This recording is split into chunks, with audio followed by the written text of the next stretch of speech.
Alright, greetings and welcome back, gentles and ladiesmen, to another sexorific episode. Whoa. Where did that come from? It shows you where my mind is right now. Those red cupids I guess, are getting me excited. I don't know what exactly that means. I don't know if that means that they're, doing the Cupid thing, or if, less said about that, the better. Point is, we're back for more Spyro. Thank you for releasing me. Why, no problem, Clancy Brown. Have you guys ever heard Clancy Brown sing before?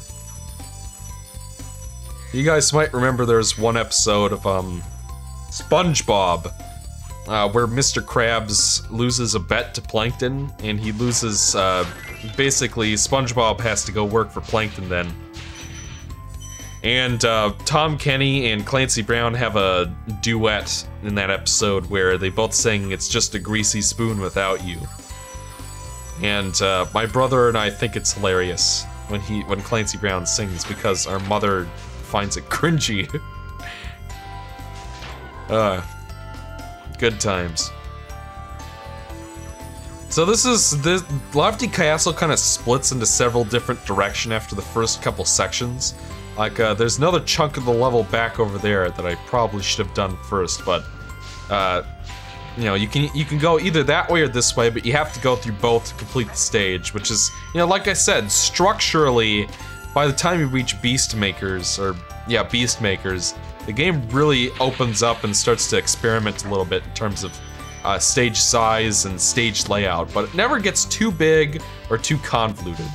What I really like about the classic Spyro games, and I don't know, I guess I didn't finish my thoughts on what I thought about Legend of Spyro. What I really like about the classic series, and why I find the original trilogy and the later GBA games so appealing, is just how quick and dirty it is. These games are so much fun to speedrun. Or, at least they have a very tight pacing to them, which is very unique for a collectathon, games. Usually, collectathons are all about, let's have this big, gigantic level with 50 billion things to do in it. And, that's basically what Ukulele was at the end of the day. And I liked Ukulele, but I like Spyro more because of how focused and fast-paced it is. It's, you've got collectathon gameplay in here. You're collecting stuff and exploring and all that, but you've also got really tightly paced levels that are, do I have my key? I don't have the key yet, so I gotta go look for that next. But you got very tightly paced levels that, you can play through pretty quickly, which is always fun, in my opinion. It makes all three games in the trilogy, but especially the first one, a lot of fun to replay. These are the most replayable collectathons there are, and that's why they're my favorites. Like, lots of people really liked Odyssey. I liked it too until I got to the post-game, and it completely fell apart, for lack of a better word. There are lots of really good things in Odyssey. Like, I like how much it was willing to take risks with, the look and feel of Mario. Because by the time we got to like the 2010s, the early 2010s anyway, Miyamoto seemed to get a stranglehold over the creative scope of Mario and what it could look like and who could be in it and stuff like that. And I think Odyssey's great insofar as it pushes back against that and does creative stuff with the series again. But I still haven't finished 100%ing it, and I'm not sure if I want to. That's kind of an existential crisis for me personally, as a fan of collectathon games. Ah, Spyro, thanks. Supercharge will get you to new places here in Lofty Castle too. See where it takes you. Ooh, that guy is so flamboyant. Yeah. I don't know, that voice was, I guess, was just... That performance stands out, since so many of the dragons kind of sound the same because, they only had the few voice actors who are giving it their all, don't get me wrong. Ugh, I just barely missed it. But thankfully, we got a dragon right before that, so we can just try again. Which is always swell. Go jump back up over here. See if I can't get a tighter, more responsive jump on it this- oh, for Christ's sake. I managed to salvage that. I managed to thread the needle, so to speak, as my brother Eric would always say. Would say, rather. Wonder how many people who watch this channel watch Game Mavericks. I'd be interested to know. Because my guess is the reason lots of people are watching it, like this channel is already more successful than Game Mavericks ever was, and I don't know, Game Mavericks was kind of hit or miss in quality, if I'm being honest, but I don't know, it is a, I did think that those, I don't know where I'm going with this, but I would be interested to know if anybody who used to watch those came over to this, migrated over to this channel. I think I have the key, so we'll go grab the chest, and then that should be it for the stage. Fiver. Yeah, that's all she wrote for Lofty Castle, which is, it's a great level. I love how the structures, you know, the structure of the levels is really varying up at this point. Like, compare Dark Hollow to Lofty Castle, and you can see how far we've come. So while the first chunk of the game is kind of a little milquetoast, if I'm being honest, I still loved it and all that. You know, this is a really solid game from beginning to end, but the game does steadily get better and more challenging and all that shit, like I've been saying the entire time, so I think the speedway is over here. I think this is... I don't know, I don't remember what it's called. I'm gonna guess Cloudy Flight. It's the one, Icy Flight. It's the one with the lighthouses. There are lighthouses in this stage, and I don't know. I remember this being one of the easier ones. Like, I think Wild Flight was probably the hardest one. Reminds me a lot of the first Flight level, actually, now that I think about it. Okay. Grab them chests.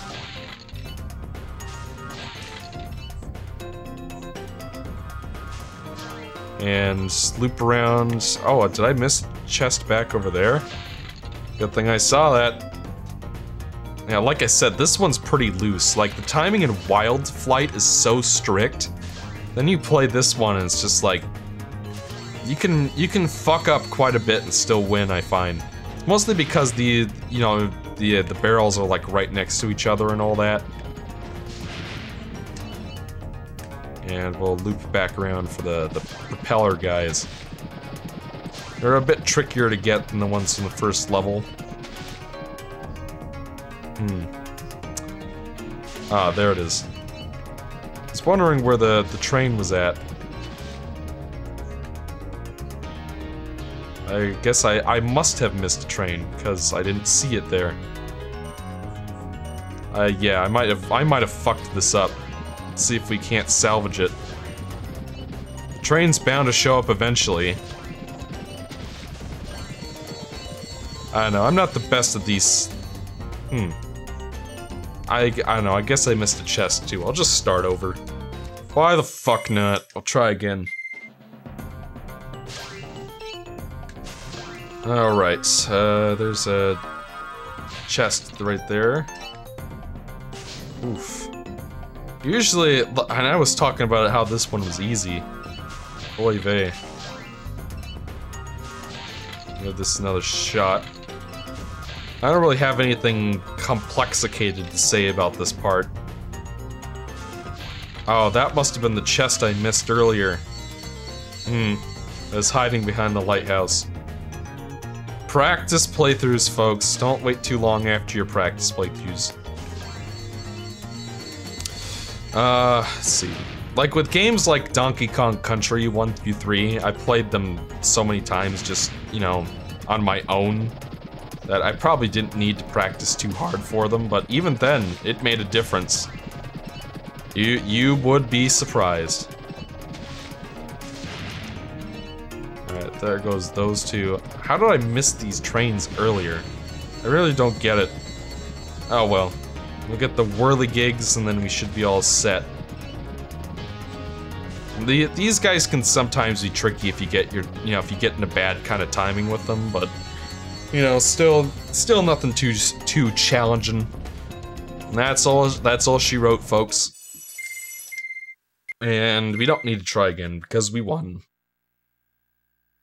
Alright, so we should have 2 more levels of this world, and then we should be done with magic crafters.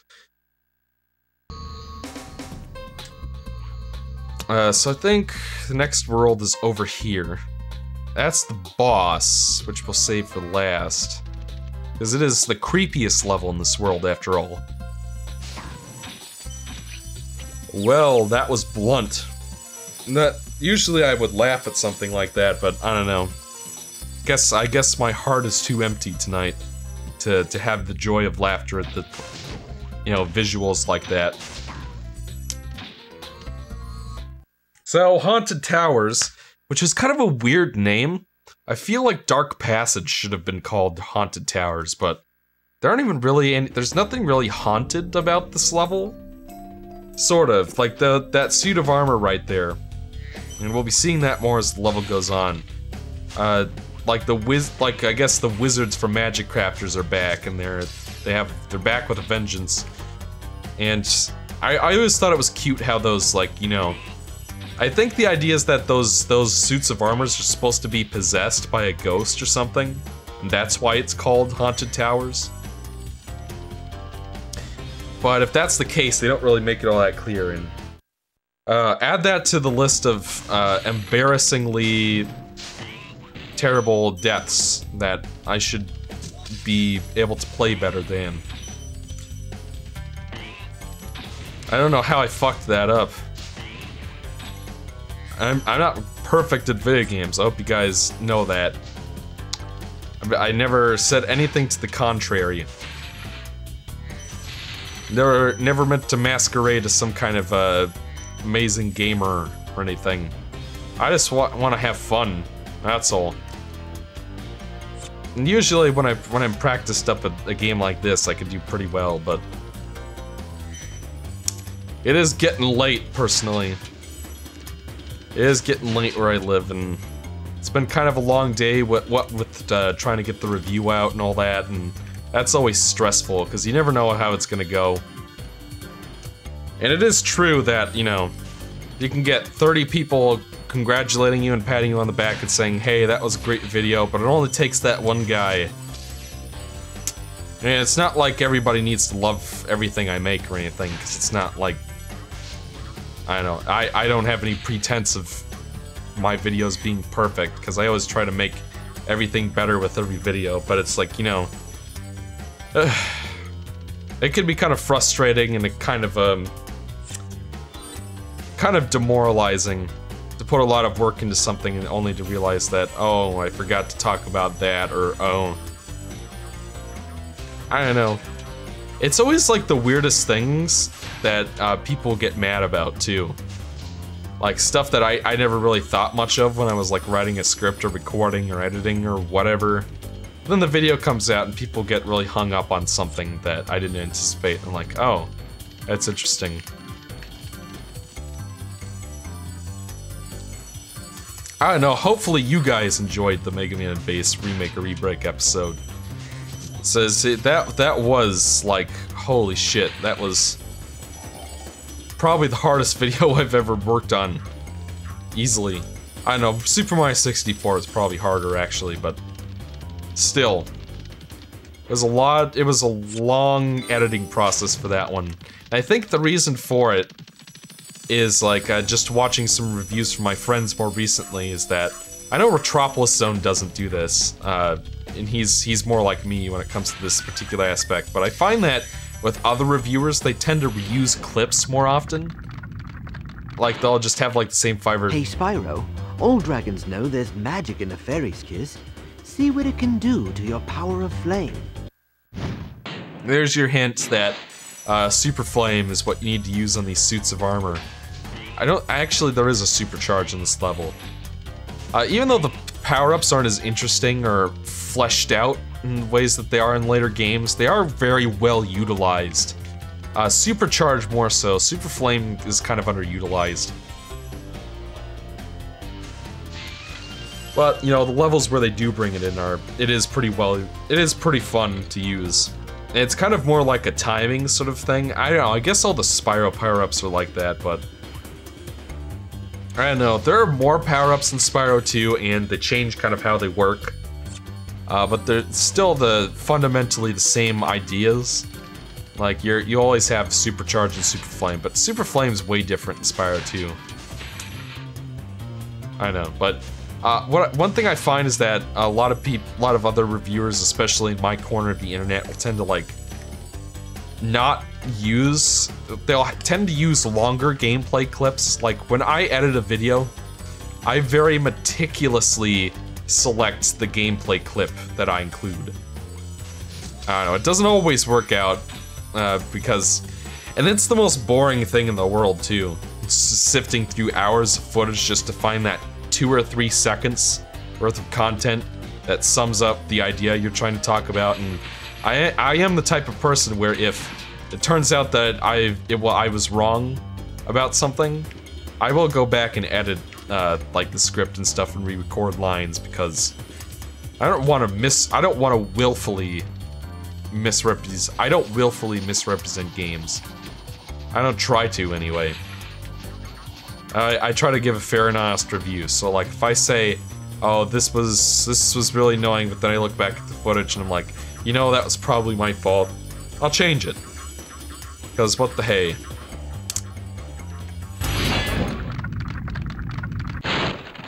You've become a master of the Supercharge. Great work. I feel like that guy should have been in treetops, but I digress. So this is the most interesting part of the stage right here. Is these suits of armor will awaken. Like there's a wizard up top here that's awakening them. If you don't get up there fast enough, then that one in the hallway there will wake up and block you from getting into this last area. So you do have to hurry through it. And up at the top, obviously, we have this fairy here. And she actually gives you permanent Super Flame for the rest of the stage. So if you're speedrunning this stage, if you're speedrunning the game in general, then you're gonna want to go for her as soon as possible, because she'll make it easier to get through the rest of the stage. In fact, that's probably what I should have done to begin with. Instead of, you know... And what's nice about Super Flame is that it can, you know, much like Super Charge, it can break anything. So you don't have to bother with that shit either. It's a nice little trick if you know about it. And, you know, like the other fairies, it wears off, but that fairy, because she has yellow clothing, I guess she's special. Is there anything else up here that I'm forgetting about? I seem to remember having trouble with this earlier. I think yeah, this is the thing I forgot about during my practice playthrough. Practice playthroughs are good. If you're gonna become a Let's Player of any kind, you should do practice playthroughs. Let's go wake up this dragon here. Hold your horns! Here comes Spyro! Patience, little one. You'll soon have the opportunity to battle the one who matters most. Nasty Nork. Lots of build-up for this Nasty Nork v Spyro fight, huh? They should have called it, Spyro versus Nasty Nork Dawn of Justice. And instead of having, you know, like an orc monster at the end, you can have Nasty Nork instead. I've seen bits and pieces of the real Dawn of AIDS film, and I don't know. Maybe there's some DC EU fans out there watching this video. You like Batman v Superman? I don't know, I shouldn't be judging you even then, because I haven't actually seen the whole movie, but it sounds like the editing is very interesting, and it sounds like the plot makes no sense, and I don't know. I'm gonna stop talking about this, because I don't have the critical foot to stand on with this one. I have no right to judge, because I haven't seen it. But, you know, part of the reason why my videos take so long to edit is because I go out of my way to find a unique gameplay footage clip for every chunk of voiceover. So that, you know, it's not being too repetitive and all that. Like, I make an exception for conclusions, because, like, I feel like that helps people remember stuff. if I reuse the same clip in the conclusion that I used during like the main body of the review. That, and I'm super lazy, and it makes the last 10 minutes of a video much easier to edit when I don't have to search for new stuff. But for most of the video, it takes forever to find the clip I'm looking for. It takes forever to, especially since I like to have more specialized clip for everything that I'm talking about. You compare that to like Jay's reviews, who for the most part, most of his reviews will just have a clip play for like 10 seconds at a time. Which I don't, you know, like the clip will play for a very long period of time, comparatively speaking. And it feels so weird to me. I would never do that. I got lucky and found that, so now we get to leave this level. Haunted Towers is probably the most straightforward structurally of the stages in this world. But, you know, still fun. Still some creative stuff with the super flame and whatnot, so... Can't say I hated that level. It's fine level. And with that, all we have left is the bass. And then we can move on to Nasty's world and, you know, do with that what we will. And I don't know, I guess we'll stop early for this episode because the next boss level is gonna be pretty lengthy, pretty girthy, if you will. Pretty Gertrude, possibly. And yeah, I don't wanna try to cram it into this episode as well, so yeah, we'll get up to the gate and then we'll call it apart. Alright folks, I'll see you guys in the next episode when we take on Jacques. Until then, I'm Exio and I hope you enjoyed the episode.